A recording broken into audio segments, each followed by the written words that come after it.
Good evening and welcome to CYC News for today, the 10th of January 2016 AD and the 1st of Tuba 1732 AM. I am Anastasia Atia. In today's headlines, Egyptian President Abdel Fattah Al-Sisi visits His Holiness Pope Tawadros II in St. Mark's Cathedral to greet him on the occasion of the Nativity Feast. The Palestinian President greets the Coptic people in Bethlehem. A man with a knife killed by Paris police on the anniversary of Charlie Hebdo attacks. A truck bombing at Libya police training center kills at least 50. The Saudi execution of a Shia cleric threatens to deepen the regional sectarian crisis. Syria's chemical weapons destroyed according to a monitoring group.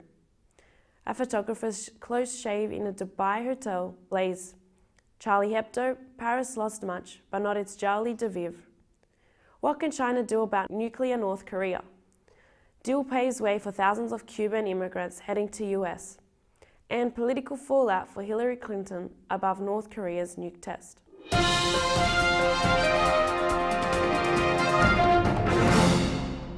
On the 4th of January 2016, His Holiness Pope Tawadros II received Pope Ibrahim Ashab, the Patriarch of the Coptic Catholic Church, in the papal headquarters. Pope Ibrahim came to greet His Holiness on the occasion of the Nativity Feast. His Holiness Pope Tawadros also received a number of Islamic figures, including the Grand Imam of Al-Azhar, Al-Sharif Sheikh Ahmed Al-Tayyib.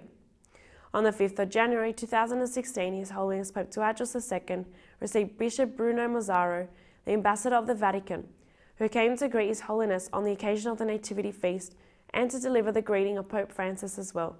On the 6th of January 2016, His Holiness Pope Tawadros II delivered a pastoral message to his children across the Coptic churches of the diaspora, which was also recorded on video. Then Father Abraham Azmi, the official international media contact in the United States, responsible for Coptic World and its database, translated it into 12 languages in order to make the content accessible to the second and third generation members of the diaspora. بسم الاب والابن والروح القدس الاله الواحد امين. سنه جديده سعيده وعيد ميلاد مجيد، اهنئكم جميعا بعيد الميلاد، ميلاد ربنا يسوع المسيح، واحتفالنا بالكريسماس كما احتفل به العالم كله من يوم 25 ديسمبر، وامتداد هذه الاحتفالات مرورا براس السنه الميلاديه، ثم الاحتفال بحسب التقويم الشرقي التقويم القبطي يوم 7 يناير. عيد الميلاد هو تجديد للفرح، تجديد لسعادة الإنسان. الحقيقة في قصة الميلاد بنتقابل مع أحداث كثيرة ومع شخصيات عديدة، لكن عايز أقف وياكم قدام موقفين مهمين.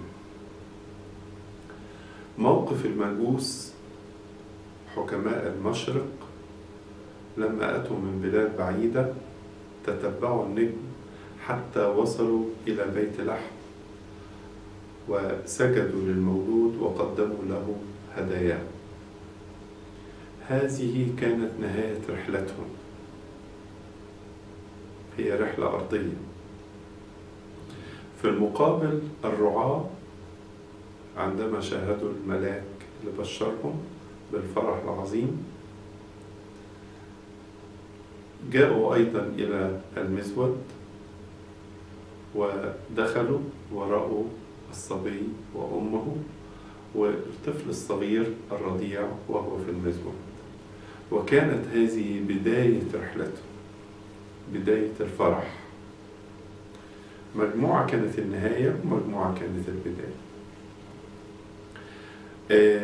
بداية الفرح هي بالاسم اللي ذكره الكتاب المقدس عمانوئيل، الله معنا. صار الله معنا فصار هناك فرح. عشان كده السؤال اللي أحب أتأمل وياكم فيه في هذه الكلمات القليلة، إن الميلاد، ميلاد المسيح، كان أحد أهدافه الرئيسية هو إسعاد البشر. كل تفاصيل وعناصر القصة هو أن يقدم سعادة وفرحا وسرورا. تسبيحة الميلاد بنقول فيها المجد لله في الأعالي على الأرض السلام وبالناس المسرة. كلمة بالناس المسرة يعني بالناس السرور، بمعنى آخر في الناس السرور الفرح. فالسيد المسيح في ميلاده جاء ليفرح كل قلب. يمكن السؤال يكون قدامنا دلوقتي، طب ايه عناصر الفرح؟ تعال احكي وياك على عناصر الفرح. اول عنصر بنتقابل فيه في الميلاد امنا العذراء مريم، اسعدتنا بطهارتها ونقاوتها. النقاوة، لا يمكن أن يستطيع الإنسان أن يسعد الآخرين إلا إذا كان نقيا وكان طاهرا. لا يمكن أن تأتي الثمرة الجيدة من شجرة ردية. لا يمكن أن تأتي فرحة الشعب، أي شعب، إلا من خلال أنقياء وأتقياء وأطهار. أول سبب. في المقابل المجوس أسعدونا بزيارتهم وهداياهم. لما جم وقدموا هداياهم للمسيح سببوا لنا سعادة وفرح. يستطيع الإنسان أن يسعد الآخرين بالزيارة، بالمجاملة، أو حسب الوصية الإنجيلية فرحا مع الفرحين وبكاء مع الباكين. بتقديم الهدية، سواء الهدية المادية أو المعنوية أو حتى الكلمة أو الابتسامة اللي هي أغلى هدية ومتاحة للجميع. عنصر ثالث من عناصر الميلاد الرعاة. الرعاة أسعدونا بسهرهم وأمانتهم. لما تشوف وياي أن الرعاة دول ناس بسطاء جدا، كانوا موجودين في الصحراء بيرعوا الخراف والقطعان، شاهدوا الملاك اللي بشرهم بالفرح العظيم، قاموا على طول باستعداد، بيقظة، بنشاط، بالأمانة. يستطيع الإنسان أن يسعد الآخرين بأمانته، بإخلاصه، بحياته. والحياة الأمينة دايما تسعد البشر وتسعد الله أيضا، حسب الوصية: كن أمينا إلى الموت فسأعطيك إكليل الحياة. عنصر رابع من العناصر التي تسعد البشر في قصة الميلاد القرية، قرية بيت لحم. هي قرية صغيرة على الجغرافيا، على الخريطة في الجغرافيا تلاقيها قرية صغيرة للغاية، ملهاش ذكر، ولكن هذه القرية أسعدتنا لأنها أوجدت مأوى وملجأ لولادة السيدة العذراء مريم لكيما تلد الطفل الصغير السيد المسيح. يستطيع الإنسان أن يسعد الآخرين عندما يوجد ملجأ ويوجد مأوى. زي ما بتقول لنا الوصية: كنت غريبا فآويتموني. كل نشاط يعمله الإنسان يأوي فيه الفئات المحتاجة، المهمشين اللي بيعيشوا على الهامش، الذين بلا صوت، الصغار، الهوملس، الكبار، المعاقين، المسنين، الفئات التي تحتاج إلى معونة المجتمع وتحتاج أن يوجد هناك مأوى، مثل ما صنعت بيت لحم. بيت لحم النهاردة مدينة أو قرية ذكرها على كل لسان، لأنها فرحتنا وآوت السيد المسيح وخدت هذا الشرف.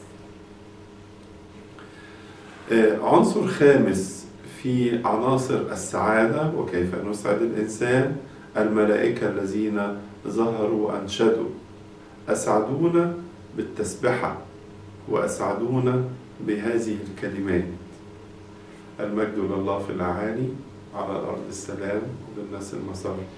وصارت شعار، وصارت آية محبوبة، وصارت صوت الملائكة. يستطيع الإنسان أن يسعد الآخرين بالصلاة، بالتسبيح، بالعبادة النقية، بالعبادة المفرحة، يستطيع أن يسعد الآخرين.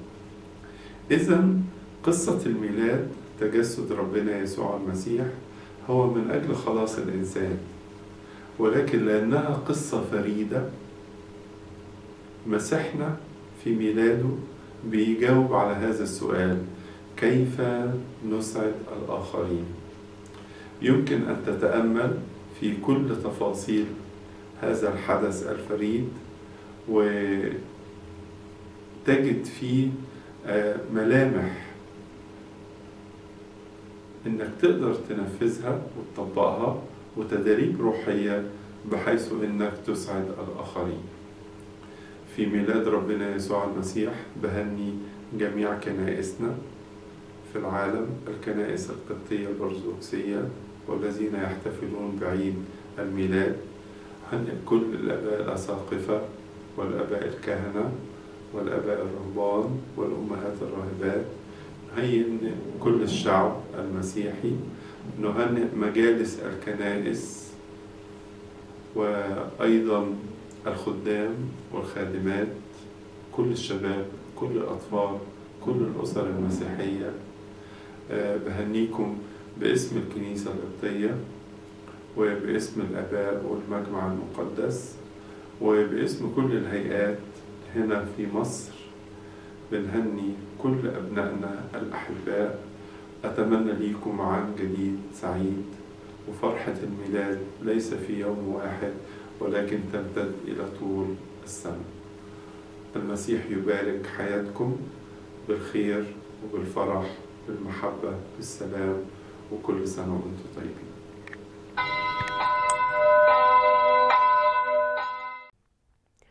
On the 6th of January 2016, His Holiness Pope Tawadros II received Reverend Andrea Zaki, head of the Anglican denomination in Egypt, in the papal headquarters.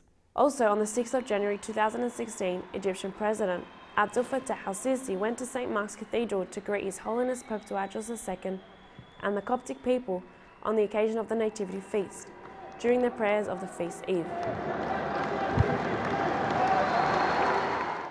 The President gave a few words to greet His Holiness Pope Tawadros and the Coptic people, stressing the importance of love that should fill the Egyptian people. أنا مش عايز أعطلكم عشان قداسة البابا ما يزعلش. بس اسمحوا لي أقول لكم كلمتين كده. في البداية أنا بوجه لكم جميعا التحية والتقدير والاحترام، واسمحوا لي إن أنا أهنيكم كل عام وأنتم بخير، كلنا بخير.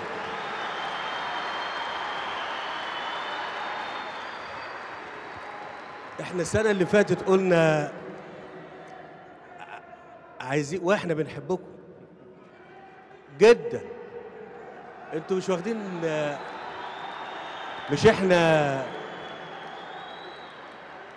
مش السنة اللي فاتت احنا قلنا عايزين نحب بعضنا بجد ونحترم بعضنا بجد. فيا رب نعرف نحب بعضنا بجد.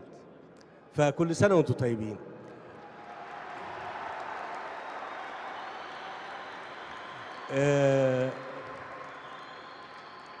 خليني اقول لكم، انا عايز اوصيكم واوصي كل المصريين بالمناسبه ديت.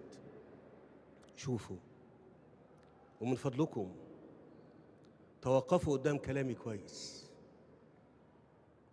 محدش ابدا يفرق بينا كده. اللي عايز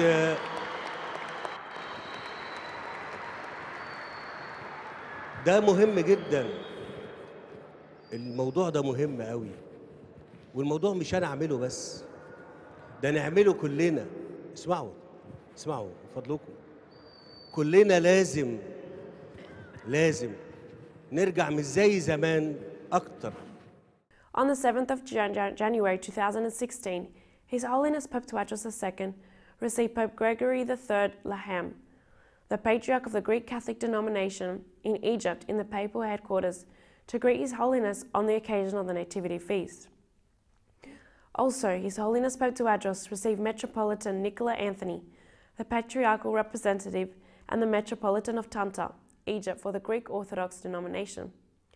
And His Holiness received the delegation of the Catholic Centre of Cinema, headed by Father Boutros Daniel, the head of the centre, that came to greet His Holiness on the occasion of the Nativity Feast. Also, on the 7th of January 2016, His Grace Bishop Epiphanios, the abbot of the St. Ma'ar Monastery and the Attorney Pontifical of Jerusalem, received the Palestinian President, Mohammed Abbas Abu Mazen, during prayers in Bethlehem. He had come to greet the Coptic people on the occasion of the Nativity Feast. Mr. Abu Mazen also sent his greetings to His Holiness Pope Tawadros II and the Coptic people in Egypt. Paris, on edge after weathering a year of jihadist violence, faced a fresh scare Thursday as police shot dead a knife-wielding man on the anniversary of the Charlie Hebdo attacks, CNN reported. An image of the ISIS flag printed on paper was found on the man's body, along with a handwritten note in Arabic from him claiming responsibility for the attack. The Paris prosecutor's office said in a statement, "The office's anti-terror section is investigating. The man whose identity is not known was shot as he attempted to enter a police station in the northern Paris neighborhood of Barbes, bearing a butcher's knife and yelling, 'Allahu Akbar,' the statement said. He was carrying a fake explosive device, it said. French Interior Minister Bernard Cazeneuve said at a press conference that investigations were underway to determine the identity of the attacker and his motivations. The attempted attack took place at 11:30 a.m., the Paris prosecutor's office said, a year to the minute since the Charlie Hebdo killings, the first of a spate of deadly jihadist attacks that have rolled the French capital over the past 12 months. In those attacks, 2 gunmen killed 12 people at the offices of the French satirical magazine, which had angered Islamists for its irreverent approach to Islam and publication of cartoons of the Prophet Muhammad. 2 more attacks, one against a police officer and another that included a hostage taken at a kosher supermarket, brought the final death toll to 17. On high alert against the jihadist threat since then, France suffered an even greater blow November 13 when 130 people were killed in Paris in coordinated attacks on a concert hall, bars, restaurants and a sports stadium. ISIS claimed responsibility. In the aftermath, French President François Hollande declared that the country was at war with the terror group and set about strengthening international efforts to strike ISIS on territory it controls in Syria and Iraq. CNN reports that a truck bomb ripped through a police training center Thursday in a western Libyan town, killing at least 50 people, the town's mayor said. The vehicle blowed into the facility in Ziltlan, where about 400 people, most of them policemen, had gathered for a morning assembly and exploded, according to the Ziltlan mayor, Muftah Ahmadi. As of midday Thursday, authorities had managed to identify about 30 of the dead. Most of them were police officers or trainees. It was not immediately known who was behind the attack. Located along the Mediterranean Sea, Ziltlan sits about 40 miles or 65 kilometers west of Misrata and 105 miles east of the Libyan capital of Tripoli. The oil-rich nation of Libya was long ruled by authoritarian leader Muammar Gaddafi, who overthrew King Idris in a 1969 military coup. Demonstrations against Gaddafi in 2011 as part of the broader populist Arab Spring movement led to a civil war that climaxed with Gaddafi's October 2011 killing by rebel forces in his hometown of Sirte. Gaddafi's death was followed by elections and a new government, but not stability and peace.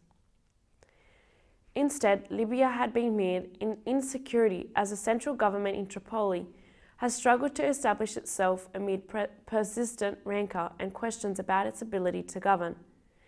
This vacuum opened the door for powerful militias and Islamist militant groups, including Ansar al-Sharia and Wilayat al-Barqa, the Libyan branch of ISIS. In the past year, that ISIS has claimed credit for the publicized beheading of 21 Christians on a Libyan beach, among other mass executions of detainees, the kidnapping of about 20 medical workers from a Sirte hospital, and numerous bombings. Yet there have also been a glimpse of hope for a better future, like the UN brokered peace deal signed last month by various warring factions. The United States expressed hope that Thursday's bombing and other recent attacks, including one on Monday on oil terminals in As-Sidra and Ras Lanuf, will spur Libyan leaders to implement the plan sooner rather than later.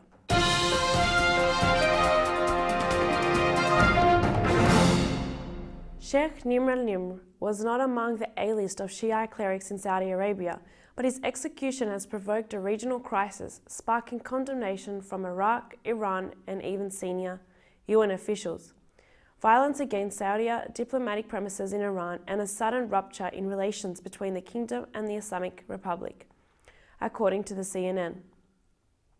Nimr's execution is also symbolic of a relatively new hardline Saudi approach to dissent at home and Iran's influence in the region. Several analysts believe it will deepen an already dangerous divide between Sunni and Shia across the region.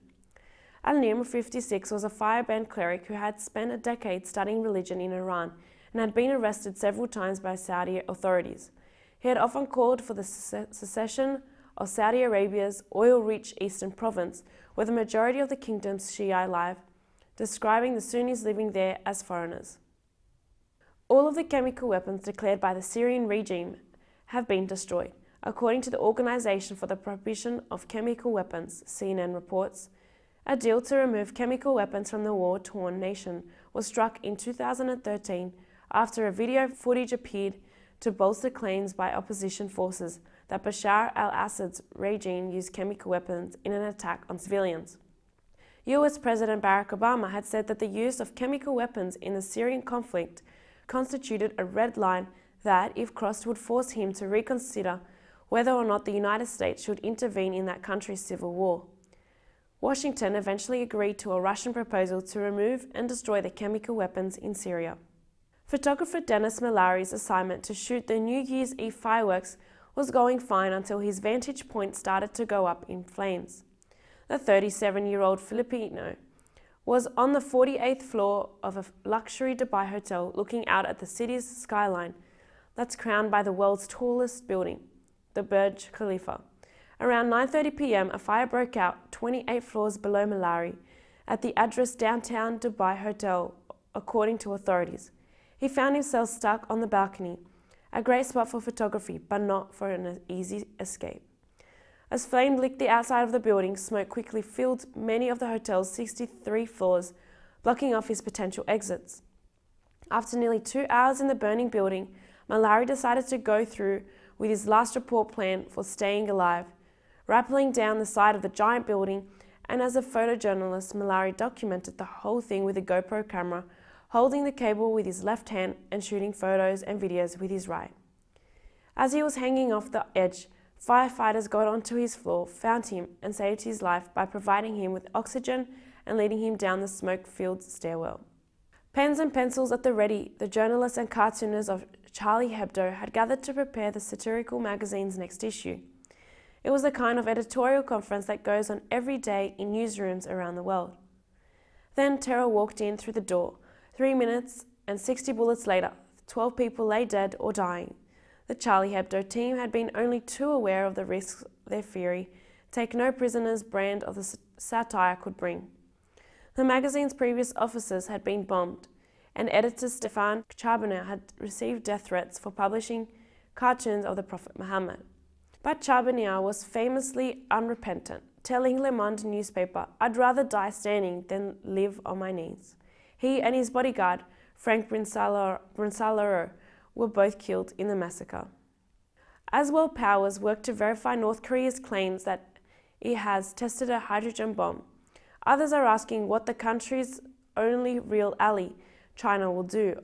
On Wednesday, China's Ministry of Foreign Affairs released a statement that it firmly opposes this and any future nuclear tests by North Korea. Spokeswoman Hua Chuing told reporters that Beijing had not been given advance warning of the test and would be summoning Pyongyang's ambassador to lodge a protest. Speaking to CNN's Wolf Blitzer on the Situation Room Wednesday, Republican presidential frontrunner Donald Trump said that North Korea was Beijing's problem to fix. It's a rare deal at a time when daily sparring over immigration is a worldwide reality. 5 Central American countries and Mexico inked an agreement last week that will help thousands of stranded Cuban immigrants make their way to the United States. The group of Cubans, about 8,000 at the latest estimate, had been stuck in Costa Rica for weeks after Nicaragua closed its borders to them.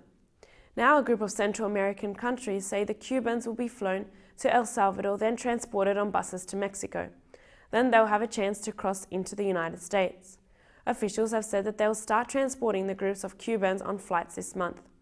The first group of 180 will leave on a flight to El Salvador on Tuesday as part of a pilot program, Costa Rica's foreign minister said Wednesday.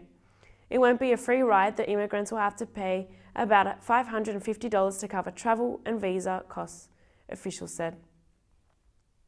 North Korea might not be able to reach the US mainland with a nuclear weapon yet, but the political fallout from its claimed hydrogen bomb test is here already.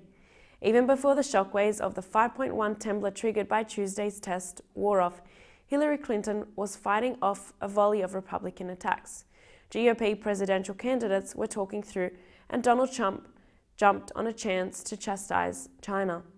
The episode was a fresh indication of the challenge that Clinton faces in running for the White House on her record as Secretary of State, which makes it impossible for her to escape defiances in President Barack Obama's national security legacy. And that's all for CYC News today. Stay tuned for more Christian content on CYC. I am Anastasia Atia, and from the CYC studios in Sydney, Australia. Good night and God bless.